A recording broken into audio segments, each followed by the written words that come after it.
Hello everybody and welcome to another playthrough, this time for the back 9, hole 10 to hole 18 in the college playoff tournament master division with general wins, Southern Pines and the Juniper point as a mix. For those of you that do want to have more detailed adjustment for the tournament win, then you sign up on patreon.com/golfclashtom. You can scan the QR code on the screen. Use the link in the description down below to get yourself to the platform. They will give you access to our ultimate tournament text guides, combined with give you access to videos with voiceovers and also our Telegram support system. So don't miss out on that opportunity. For those of you that do watch here, and if you enjoy the free content that I do on the channel, hit the thumbs up on the video, subscribe to the channel, and turn on the notifications. Last but not least, follow the info box on the right hand side for the club distance adjustment, elevation adjustment, also what ball and club type we suggest you to play with. Have in mind that those are all suggestions and you don't have to follow it if you don't want to, but there's always a plan behind it. So let's go to hole number 10.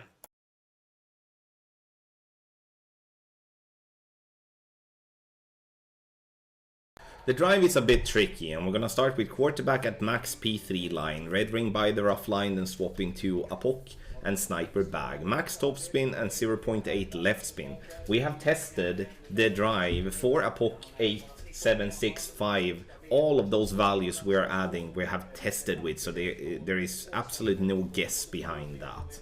Adjust max plus 10 P4, and this is going to be the zone where we are just into do nothing. There will be a headwind zone as well, where we need to push up 2 yards extra when it comes to the standard values. You will all see in the table. Looking to get to around 410 yards, which is absolutely ultimate. Here you can play with any P3 plus side spin 2 plus wind 5 ball. So you don't have to play with a P3 precision here, but obviously that's very helpful on the approach. On the second shot, we are going to do a check where the top of the white ring is by the rough meets the sand. 2 right spin, half a bar of backspin to start with. That's spin 1. Now we're looking to have the ball guideline where it just goes longer through the hole. And once we have found that spot, we are going to swap and do no top or backspin and 2 right spin. Adjustment here now is going to be from plus 9, we play 68% slider, plus 10% elevation, P3 numbers, adding or subtracting 0.1 for every 2 yards. Adjust is done, then we're centering the ball, and we do hit perfect. Even though this is a good chance for a drop, this is never going to be a shot that is going to be in every time, because there are a lot of moving things happening during the way here, and that's something to have in mind. But in a worst case scenario, it will be an eagle. Get our guide on patreon.com/golfclashtommy.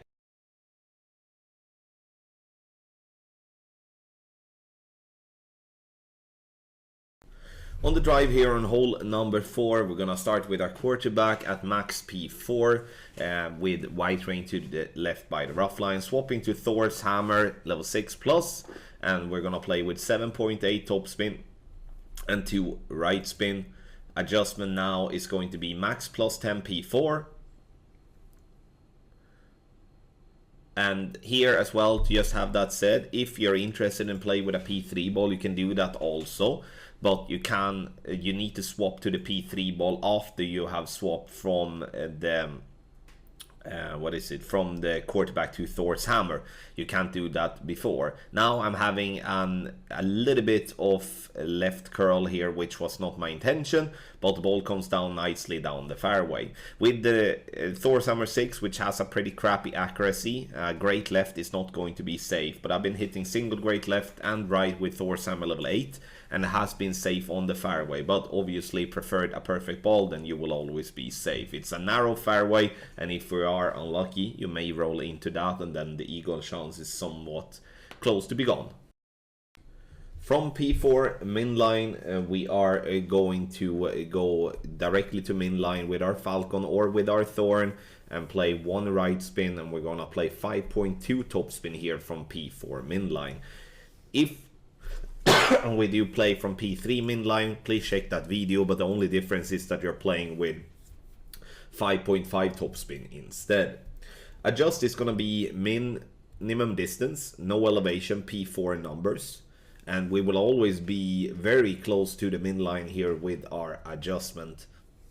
As you can see here now, when I pull, you can see I'm just more or less licking the absolute min line there with my club. Center the ball and hit perfect, and this is going to be a very good chance. So again, if you do want to play with a P4 ball, this is the way. If you want to play with a P3 ball, you can do that as well, as that opens up for different balls as well, such as, I mean, the standard free-to-play balls, but also additional Win 5 precision balls that you can play as well. Get our guide on patreon.com/golfclashtommy.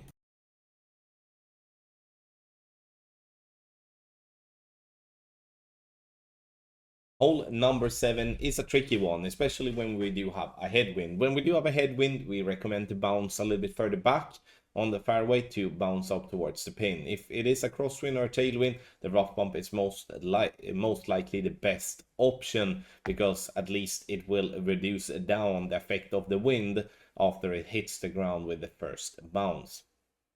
Here, ball guideline through the hole. Using some in-between type of spins. I was more satisfied with looking at the red ring here as a wind angle, and as you can see that this replay is a little bit on the older side due to the fact that I'm using a ball called the frozen ball, which is an impossible ball to center. This is not a ball that I will be using nowadays, but it's nice to get rid of one of those, especially when the result is on hole in one. Max minus 5% elevation, P2 numbers, a 7 ring for 7.3 miles per hour.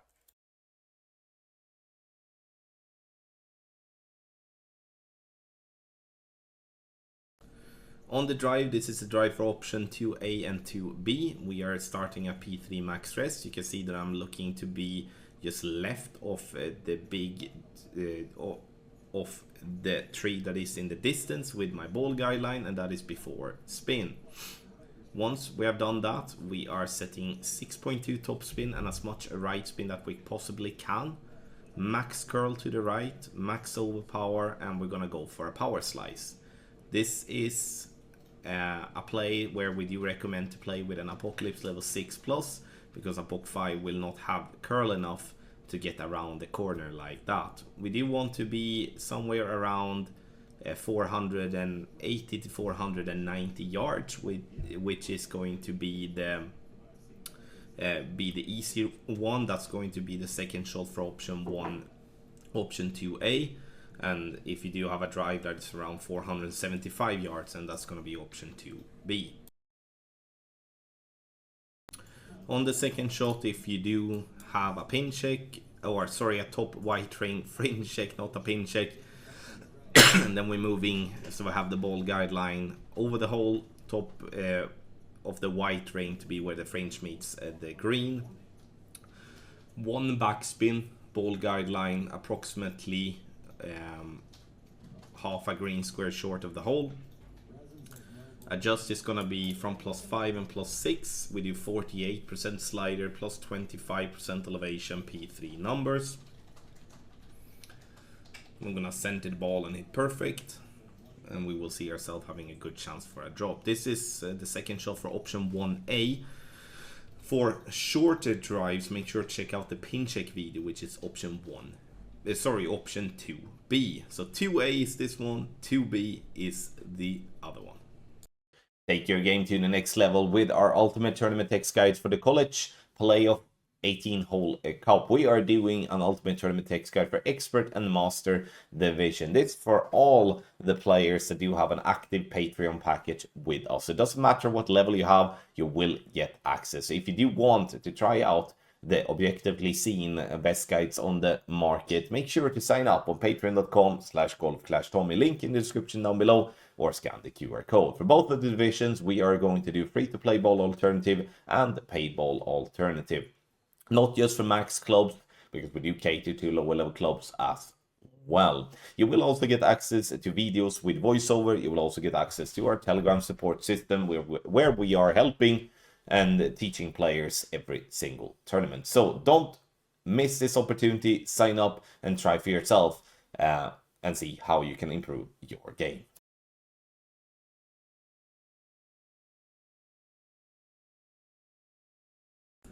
On the drive here on hole number 7, this is option 1A and 1B, because the 1A is for Thorn, 1B is for Falcon. Stretch out to max with QB in a P5 ball, white ring to the right by the rough line, swap to a puck, and then whatever, you know, Thorn or Falcon bag. Adjust max plus 20 P0. Once we have done that, we are going to go max overpower with a completely slow needle. And here you can play down to a P2 ball if you would so like. Perfect ball, looking to be somewhere around 420 yards.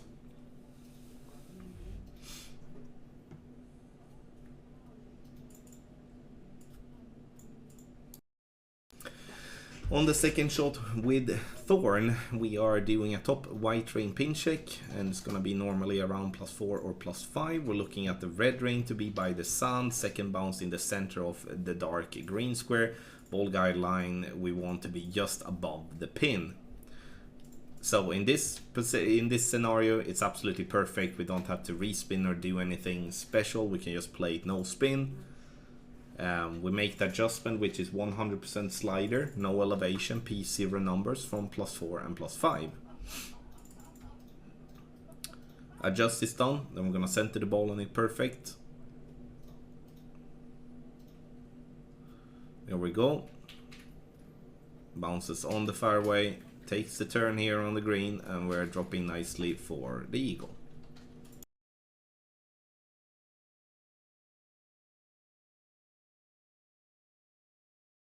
For hole number 1, if there is a tailwind, we are going to send it. If it's not a tailwind, we're going to lay up on the right hand side and attack the pin with a long iron or a short iron from distance. Now 4.5 bar topspin, I'm not using any side spin. When we do have a wind like this, there's definitely a chance for a hole in one. I'm not gonna sit here and say that it's going to be an easy one, but there will definitely be players shooting that hole in one.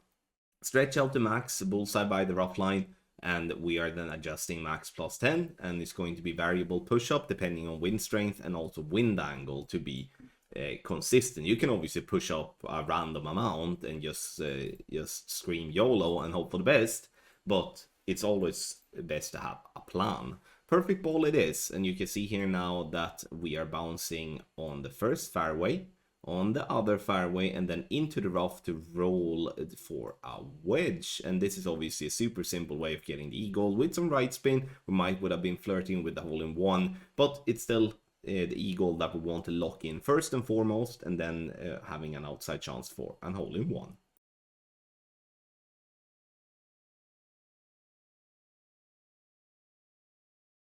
Whilst most of the Juniper point holes comes fairly easy, this is standing out in my opinion to be the toughest of the 9 Juniper points that we do have to play.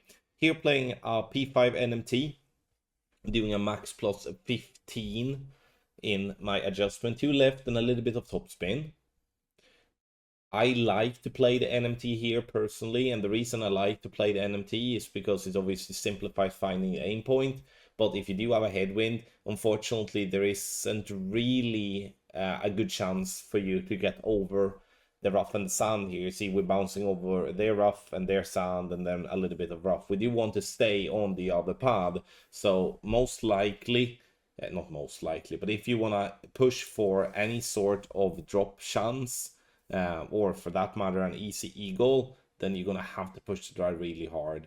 So there is a little funnel spot here on the right hand side of the green, which I'm trying to catch. Now this is not an easy one. Once again, you don't really have that much rough to play on, and you're obviously going to have to be spot on with everything that you do.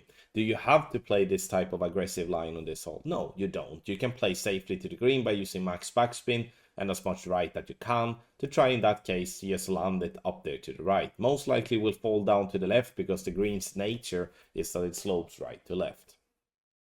So makes the adjustment, which in this case is around 13.5 rings, a couple of clicks of overpower to compensate for the specific wind angle.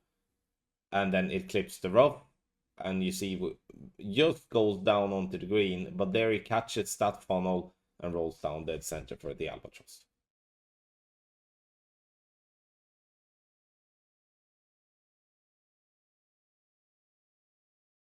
Hole number 8 of the Southern Pines, which is hole number 17 in the college playoff 18-hole cup. Here we are having a right side play. There are so many different ways of playing this hole, in my opinion. You can go right side, you can go left side, a lot of backspin going directly onto the green. You can also attack for a rough bump all the way up by the green. But this video is displaying a right side play. QB at +4, red ring by the sand, and then swapping to a rock to allow for the slight headwind to not be a problem. If you do have a straight crosswind or you do have a tailwind, you can use the quarterback all the way if you would so like. 10% elevation is what we are judging to be the true elevation for this particular par 3, but have in mind though that the adjustment and as that is going to differ depending on what type of way you are playing. Be careful with the bunkers. We obviously don't want to go into the bunkers, but if done everything correctly, you can end up with a hole-in-one on this very tough part.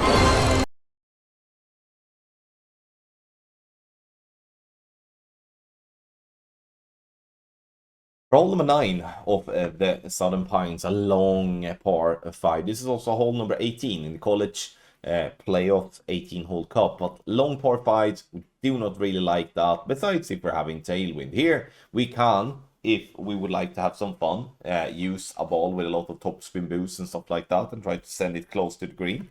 If we don't want to do that and want to lay up instead, we can do as we are doing in the video.